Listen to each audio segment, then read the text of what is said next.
이제부터 도로 한복판에서 벌어진 어떤 일이 있었는지 하나하나 만나보겠습니다. 지난달에 있었던, 정확히는 도로 위 횡단보도에서 벌어진 사건인데요. 바로 화면으로 확인해 보겠습니다.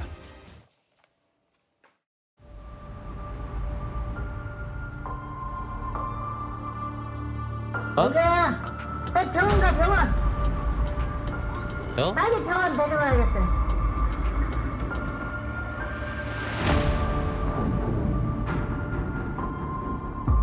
없어요. 병원 안 가. 그래서 좌회전 선거 현장 가볼 거예요. 엄마, 나 아까 차 부딪혔지?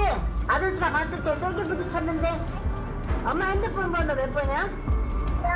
택시가 애기를 치더라고. 여기 옆구리 쪽. 근데 괜찮다고 하고 그냥 갔나 봐. 그래서 내가 얘를 또 막 찾아왔어요. 근데 걸어가고 있네. 좀 더 자세히 짚어봐야 될 것 같습니다. 한 초등학생이 횡단보도를 건너기 위해 서 있었습니다.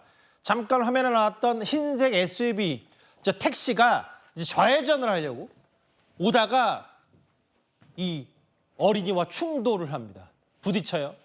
택시기사가 차에 내려서 아이의 상태를 좀 살펴보는 듯 했는데 다른 블랙박스를 보니까 아이가 그냥 지나가는 모습 때문에 이게 꽤 주목된 하나의 사건이었습니다. 허준 변호사님.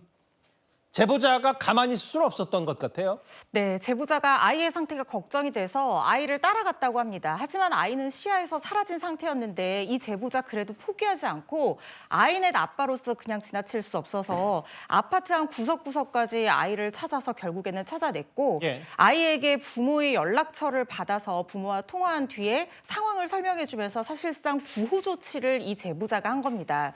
이 택시가 사고를 낸 교차로 영상을 자세히 보시면요. 예. 황색 신호등과 적색 신호등이 전멸등입니다. 이건 뭘 의미를 하냐면요. 예. 여기가 사고가 잦은 위험 구간이기 때문에 횡단보도에서 적색 전멸 신호 같은 경우에는 일시 정지했다가 보행자가 없으면 서행하라. 황색 전멸 신호 같은 경우에는 천천히 서행하면서 보행자가 있는지 확인하고 서서히 진행하라라는 걸 얘기를 하는 거거든요. 예.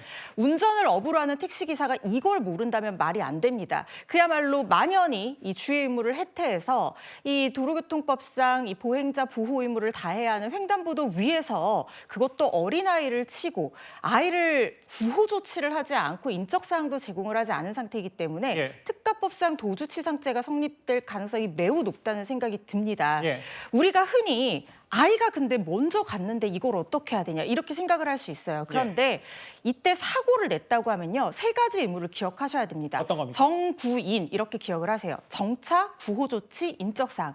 이거 중에 어느 하나도 제공하거나 의무를 이행하지 않는다고 하면 그게 도주치상이 될 수 있거든요. 정구인이요, 정구인. 네. 예. 구호 조치를 다 했다고 하더라도 운전자가 누구인지를 확실하게 확인할 수 없을 만큼 인적 사항을 제공하지 않고 뭐 예를 들어서 뭐 우리가 예전에 그런 사건이 있었잖아요. 학원 버스 차량이 학원으로 연락해라 이러고 간 적이 있었잖아요. 예. 이건 인적 사항을 제대로 제공하지 않은 것에 해당하기 때문에 뺑소니로 처벌받을 수 있거든요. 특가법상 도주치상은 1년 이상의 유기징역 또는 3천만 원 이하 벌금으로 무겁게 처벌되는 죄이고 특히 아이가 괜찮다고 하고 가는 경우 굉장히 많습니다. 하지만 아이들은 판단력이 떨어지기 때문에 그렇죠. 더 주의를 하셔야 됩니다. 마찬가지로 아이가 내신 이제 구장구장 이게 네.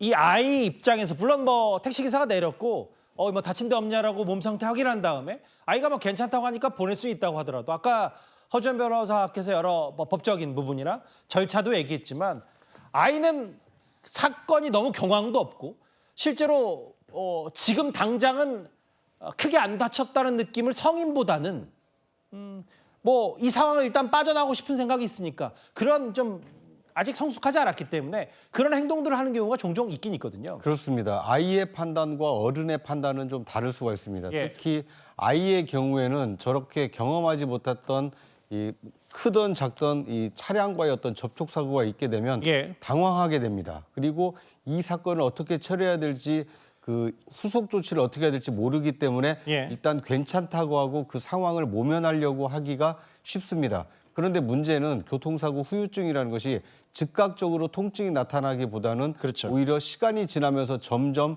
서서히 통증이 나타날 가능성이 크기 때문에 반드시 구호 조치가 필요한 겁니다.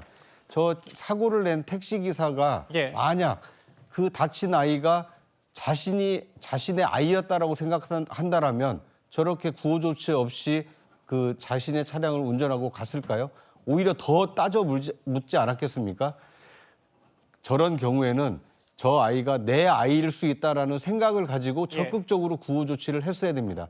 저 블랙박스 영상을 촬영하고 실제로 그 아이를 찾아서 이 부모에게 인계해준 그러니까요. 이 높은 이 시민의식이 없었다라면 묻힐 수 있었던 사건 아닙니까? 예. 그 블랙박스 영상의 운전자분은 남의 아이라고 생각한 게 아닙니다. 남의 아이지만 그럼요. 우리 아이일 수 있다. 우리 사회가 건강하게 지켜야 될 아이다. 이런 생각을 가졌기 때문에 저렇게 끝까지 아이를 찾아서 부모에게 연락을 해서 이 구호 조치를 하는 모습을 좀 볼 수 있었는데요. 한편으로는 훈훈하고 사고를 낸 이 택시 운전자 기사분은 굉장히 좀 안타깝고 아쉽습니다. 9위였습니다. 횡단보도에서 아이가 치였는데 그때 당시는 괜찮다고 했지만 이후에 통증을 호소했다는 이 얘기, 교통사고 관련 얘기 하나 짚어봤습니다.